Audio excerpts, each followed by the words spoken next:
Assalamualaikum warahmatullahi wabarakatuh. Selamat berjumpa kembali.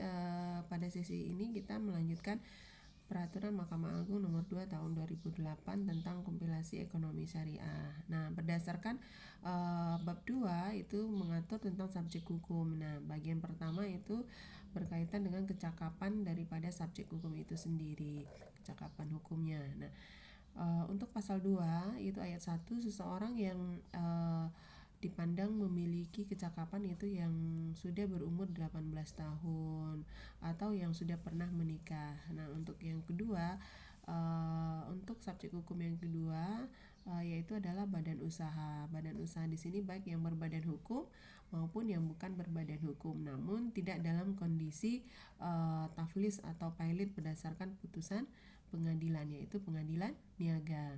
Nah, bagaimana dengan pasal 3? Di dalam pasal 3 ini jika diperlukan anak di bawah umur 18 tahun itu bisa mengajukan untuk pengakuan cakap dalam melakukan perbuatan hukum kepada pengadilan. Itu pasal 3 ayat 1 ya. Nah, untuk pasal 3 ayat 2 itu pengadilan dapat menolak dan menerima permohonan kecakapan hukum bagi subjek hukum orang itu tentunya. Nah, bagaimana dengan bagian kedua dari perma ini, yaitu mengatur tentang perwalian. Perwalian yang dibahas di dalam pasal 4. Jadi orang yang tidak cakap dalam melakukan perbuatan hukum itu dapat atau berhak mendapatkan perwalian.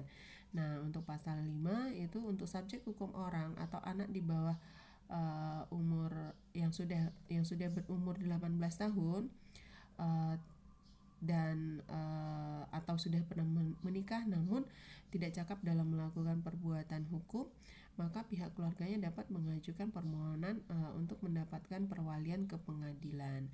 Begitu juga dengan subjek hukum yang berbentuk badan usaha atau badan hukum yang tidak mampu berprestasi lagi, dalam artian dia badan hukum ini kondisinya pilot dan tidak bisa membayar hutang dalam kondisi yang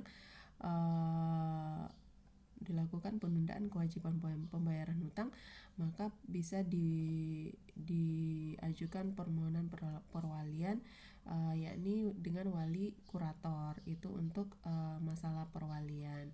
Jadi itu yang dibahas di dalam pasal-pasal awal dari Perma nomor 2 tahun 2008 berkaitan dengan subjek hukum baik orang maupun badan hukum. Terima kasih.